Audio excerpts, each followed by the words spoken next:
So why video at all? Yeah. Video is sort of by far and away the most sort of powerful emotional connection tool that you can find.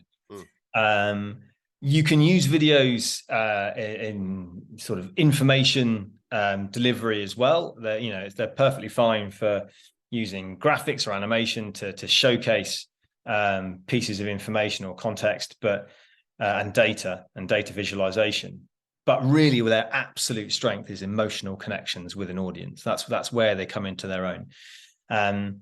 And I suppose most business and market research out there now for the vast majority of businesses, whatever their product, is that it's almost as important to the consumer is to buy why they do things more than just what they do or what that product is.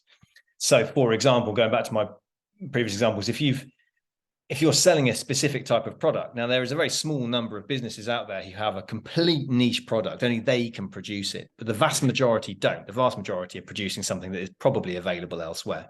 And unless you're a massive global internet brand that can deliver something within 24 hours at a ridiculously low price, you have to have another form of unique sales point, really.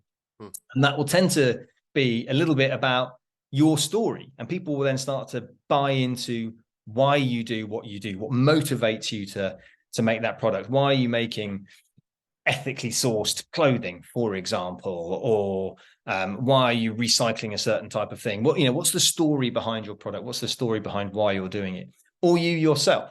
So you as the business owner, what has motivated you to do that? Because once you start putting out a little bit of your shared values, or in a film, once you start showing what some of those values are, then people who connect with those values and share those values will start to trust you, and then therefore they will start to trust your product. Story is kind of everything, really, in that what everybody's striving for is authenticity. And what we do is we tend to feature real people talking about real events. So let's say you provide a service, and let's say voice coaching, you tell me, is absolutely phenomenally important and can transform you, whether you're a CEO or a lecturer, or you are a young teenager looking to deliver a presentation at school, right? That's you. Okay, that's great. And I obviously I trust you. However, you would say that, wouldn't you?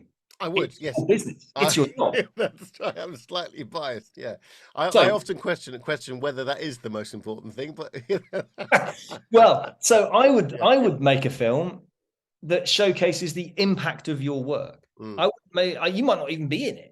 I'd want to go and feature that 15-year-old who was terrified of delivering a big presentation at school, or was able to then do what they'd always wanted to do, which is go and audition for the school play. Or I'd interview even that CEO who's risen up to that position because they're particularly exceptional at a certain thing, and that thing wasn't speaking to their teams or delivering big team messages either through video conferencing or in person.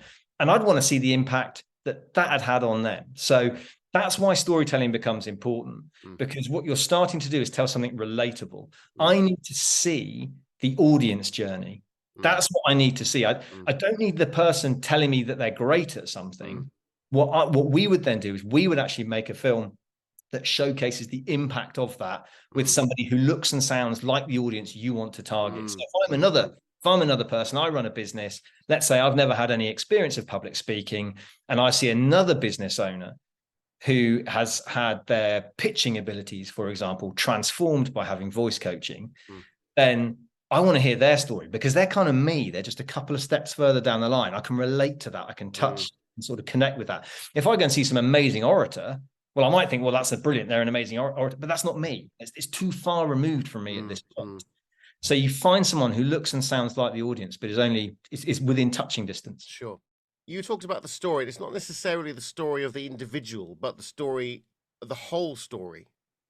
Yeah. And how does that connect with brand as well? So the stories, where I think without being too much of a sales pitch, but where I think we can add value is identifying those stories, because it's different for everybody and it depends on their purpose and depends on the audience they want to engage. So normally, like I say, so with your service, for example, I'd want to go and probably meet the service user to start with. We work with one organization in Plymouth, which is a charity which does incredible work in the city. Actually, we made the story about their CEO, purely about her, because she had this incredible backstory that landed a huge amount of credibility to them, what the organization does, because she had been there, been through it, lived through it. She was somebody who at a stage in her life could have actually been somebody using the services they provide. So what that was about doing was establishing a really powerful connection between the person at the very top of the organization and the people who at their absolute lowest ebb are seeking support from that charity. And what you're doing is saying our CEO isn't disconnected. They're not going home in a nice big flashy car, completely disconnected from the people using this charity. She's been there, so she really understood it. So there are times when we would feature the personal story of the person behind the organization, because if they really embody what that organization is doing, or they've walked that walk, so to speak, that can be a really powerful connector with the audience. And that is when brand comes in. So lots and lots of organizations have got their brand identity, right? It could be absolutely anything at all. From Apple, always pushing that they want to be at the kind of forefront of technology. That's what they sort of stand for, creativity, change, everything else, whether you agree with it or not. But that's what they push. Even sports teams now, they have a certain brand, don't they? We've got the brand of England, the brand of cricket that we want to play, the brand of football we want to play.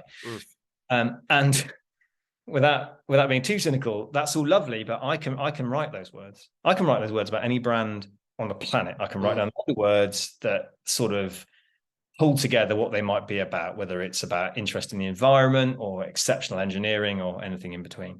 So then the storytelling and where video and the emotional connections come in is a team like us will sit with you and we will identify a story that brings that brand to life. Otherwise, people can't connect with it. Again, you can't connect just with some words, because they're meaningless until they're brought to life by, normally, nearly always, a human story. So it's the human story which brings all of that to life.